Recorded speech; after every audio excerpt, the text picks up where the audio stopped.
What's going on YouTube? It's your boy Dummy Wormy. I'm coming at you with another video. And it was just last week that Ubisoft finally dropped Star Wars Outlaws, a game that has been plagued with ridiculous bug after ridiculous bug. And as we scroll down, I could show us my personal favorite bug. I have it muted right now because I want you guys just to see this wonderful bug that was put into Star Wars Outlaws, where when you go to sneak attack an individual, you're dragged across the map and alert everybody around. And we had multiple versions of this. And if you did this near a cliff, it actually counted for fall damage as well. We also saw countless amounts of different bugs, glitches, and just all around disasters for the game and the disparagement of the actual gameplay, showing you just how jank the video game was.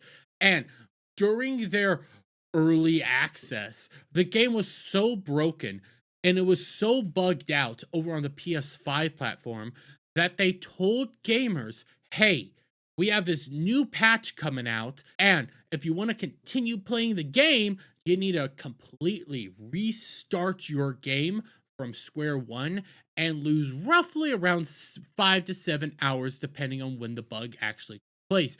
You went to a certain planet and then you could never come off of that planet. It was a nightmare. It was bad. And that was happening to early access gamers. You know, the people that pay extra so that they can get the game early, not be beta testers, but actually full-fledged games. Oh yeah, you know that. Well, we've also had all sorts of other disasters that come out about this game. Star Wars Outlaws creative director Julian Garatti rejects criticism of KVS looks. It makes no sense to me and is not worth engaging with, because remember, KVS was modeled after this chick right here, who is beautiful and all around stunning, and KVS looks like a hideous younger Freddie Mercury. It was a joke. And when you compare it to other male actors in the gaming industry, male actors always look the same. Or you compare it to the black bug-eyed chick that I can never remember her name, but you compare her whenever she gets her head scanned, she looks the exact same, you know, black bug eyes. You always see the exact same. But when it comes to these beautiful women, these very eccentric, curvy, attractive women, whenever they get their head scans for the video game, they always come out kind of looking ugly and frumpy. Let's be real honest. But they said if you're talking about her looks in any way, shape, or form, you're just being bad faith, and it's not worth engaging with, guys.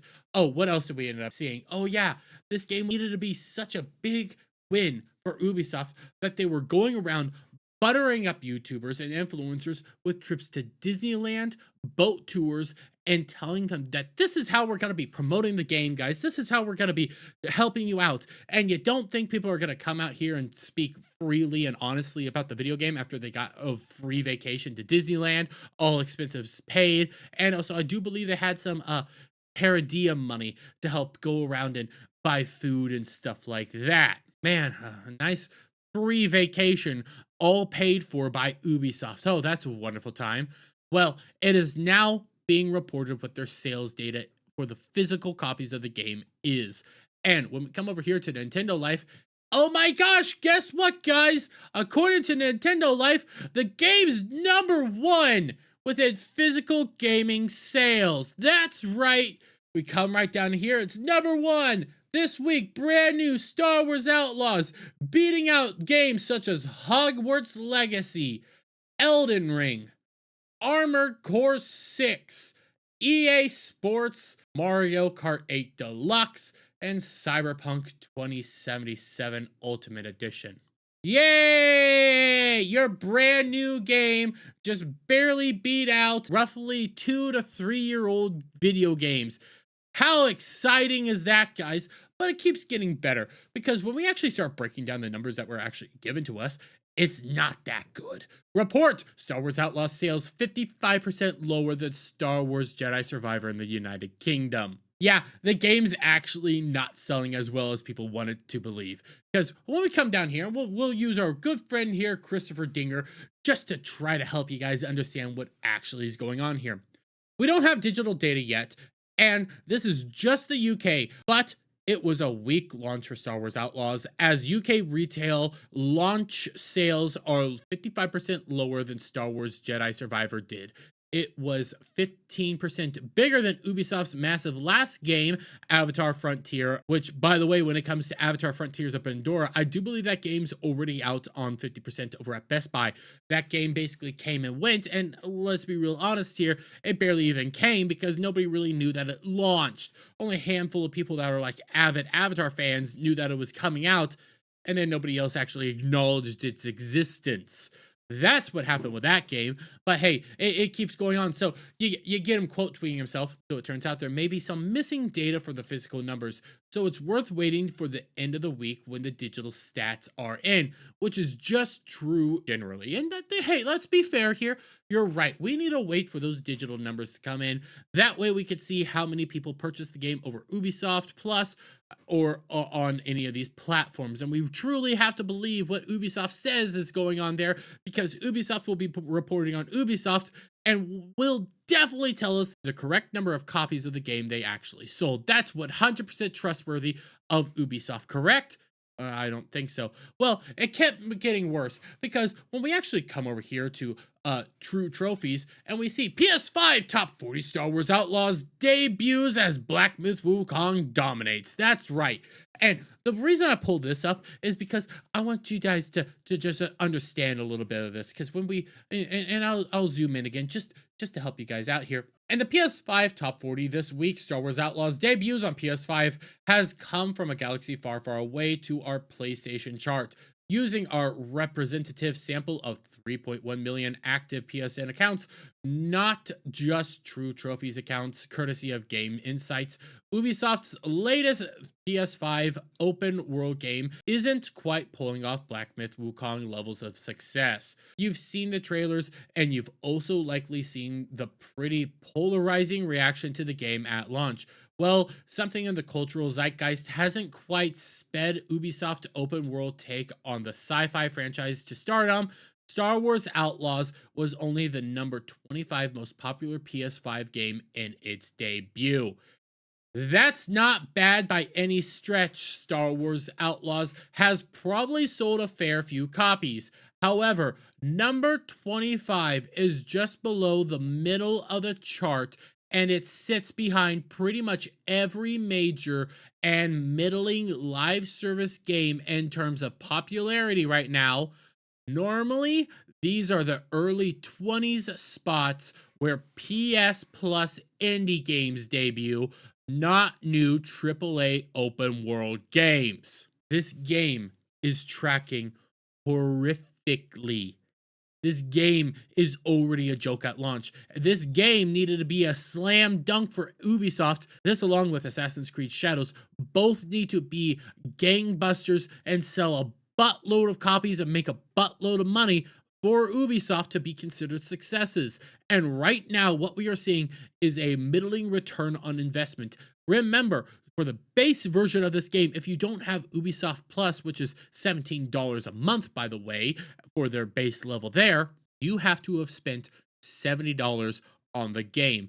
But if you want to get those early access or these extra missions, you know, what the Jabba the Hutt Palace mission, you had to spend upwards of $130 to pre-order the game in order to actually play those DLCs or get early access for the game. And what we are seeing is an already middling response to this mega AAA game that is being put out by Ubisoft.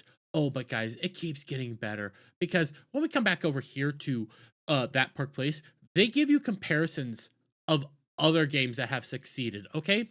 For comparison, it performed worse than games such as Red Dead Redemption 2, Helldivers 2, Elden Ring, Ubisoft's own Tom Clancy's Rainbow Six Siege, and Black Myth Wukong. All 5 of those games at launch were monumental successes. When you take it to Helldivers 2, Arrowhead Studio didn't even expect Helldivers 2 to be such a success that they had too small of server space and ended up having to work their way to get more server space just for people to actually play that game.